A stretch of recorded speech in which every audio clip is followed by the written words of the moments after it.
দেউতা ক তোমাৰ লগত মোৰ ইম্পৰ্টেণ্ট কথা এটা ডিছকাছ কৰিব আছিলে আচ্ছা ঠিক আছে জুমত ডেট টাইম ছেট কৰি হোৱাটছআপত লিংকটো শ্বেয়াৰ কৰি দিবি জইন হৈ মিটিং কৰি ডিছকাছ কৰি ল'ম মুখৰ ওচৰতে বহি থাকোঁতে আকৌ ভাৰ্চুৱেলি আকৌ কিয় ডিছকাছ কৰিব যাম আচলতে আজিকালি চব ডিজিটেল হৈ গৈছে ন সেইটো কাৰণে গৈছিলোঁ ক কি কথা ডিছকাছ কৰিব আছে ভাবিছোঁ ৱেইট বিয়া চিয়া কৰাৰ কথা ভবা নাইতো আৰে না না এই বয়সতে আকৌ বিয়া চিয়া কৰাৰ কথা কিয় ভাবিম তোৰ বয়সৰ কিছু ল'ৰা ন এতিয়া বিয়া চিয়া কৰি 10-12টা ল'ৰা ছোৱালীৰ বাপেক হৈ অলৰেডি বহি আছে অঁ সেইটোতো ঠিক যোনে আগত নিজৰ গাৰ্লফ্ৰেণ্ডক বেবী মাতিছিলে এতিয়া তেওঁলোকে নিজৰ বেবীক কোচত লৈ ফেচবুকত ফটো আপলোড কৰে ধুনীয়া ধুনীয়া জেগাত ফুৰিবলৈ যায় মোৰ যে বিয়া চিয়া যে কেতিয়া হ'ব কি আৰে না না না না একো কোৱা নাই তুমি কোৱা ইম্পৰ্টেণ্ট কথা তই ডিছকাছ কৰিম কৈছিলি মই আকৌ কি ক'ম গজনী ৰোগত আক্ৰান্ত হৈ গৈছ নেকি হা ছেকেণ্ডে কথা পাহৰি যাওঁ যে তোমাৰ ল'ৰাৰ জীৱনত কোনোবা আহিলে না গজনী ৰোগত আক্ৰান্ত হ'ম কেতিয়া যে এই ছিংগল জীৱনত কোনোবা আহিব আৰু মই ক'ম কেছে মুঝে তুম মিল গায়ে তবলা বজাই দিলোঁ ফটো আমি বাহিৰ কৰি দিলোঁ তেনেহ'লে কি এবাৰ ইম্পৰ্টেণ্ট কথা ডিছকাছ কৰিব আছিলে পৰিষ্কাৰ পৰিচ্ছন্নভাৱে শুনাৰ উপযোগী ডেচিবেলযুক্ত ভইচেৰে কৈ দে ভাবিছোঁ জিমত ভৰ্তি হ'ম কি জিমত ভৰ্তি হ'ম তেনেহ'লে এটা ফটো তুলি থওঁ গুগল ড্ৰাইভত অমৰণ ছেভ কৰি ৰাখিম এক্সট্ৰিম লেভেলৰ গৰুৰ মুখেৰে এইবিলাক কথাটো চব সময়তে শুনা নাযায়তো ধেমালি নকৰিবাচোন মোৰ মতেতো ধেমালি তইহে কৰিলি নাই মোক খুব চিৰিয়াছ এইটোক লৈ আচ্ছা হয় নেকি অঁ ট'টেলি ফ'কাছ কৰিব বিচাৰোঁ এইটোৰ ওপৰত সেইকাৰণে একদম ৱালত গ'ল চ'লছ লিখি একদম ছেট কৰি থৈ দিছোঁ আচ্ছা গুড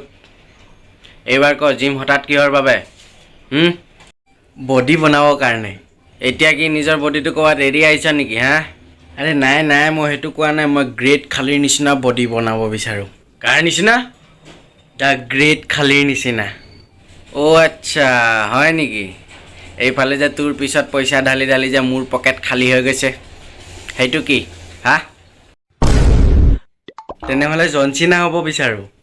10 ইঞ্চিৰ চিনা লৈ 50 ইঞ্চিৰ জনচিনা হ'ব বিচাৰোঁ হা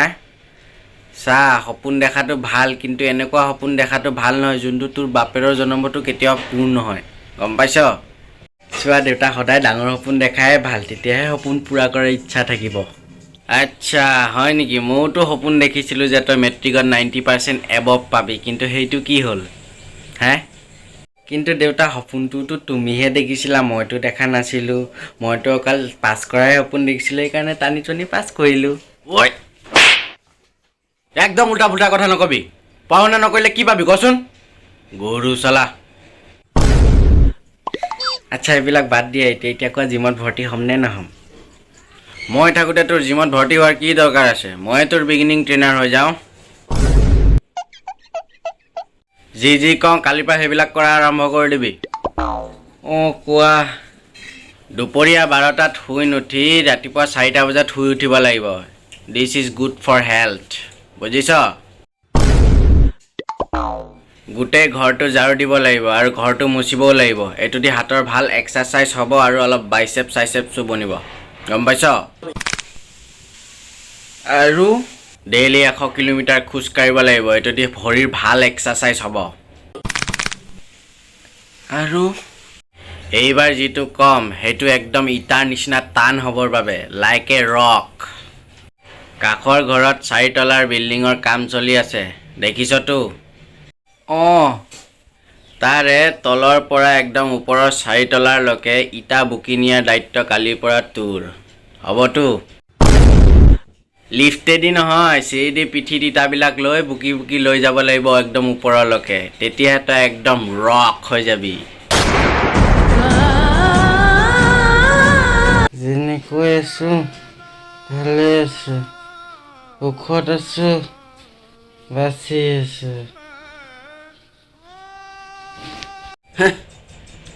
জিম যায় বডি বনায় যাৰ এক বাল্টিং পানী বুকুতে পাত বাহিৰ হৈ যায় সি আকৌ জিম যাব বডি বনাব গ্ৰেট খালী হ'ব জনচিনা হ'ব ৰক হ'ব গৰু হ'ব চালা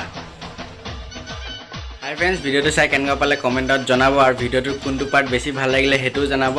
এণ্ড ছ'চিয়েল মিডিয়াত মোক ফ'ল' কৰিবলৈ নাপাহৰিব তাতো মই কিছুমান ভাল ভাল কণ্টেণ্ট দি থাকোঁ লিংকবিলাক মই ডেছক্ৰিপশ্যনত দি দিম এণ্ড মোৰ চেনেলটো ছাবস্ক্ৰাইব কৰিবলৈ নাপাহৰিব লগ পাম তেনেহ'লে আকৌ এটা নতুন ভিডিঅ'ত আজিলৈ bye thank you so' much I love U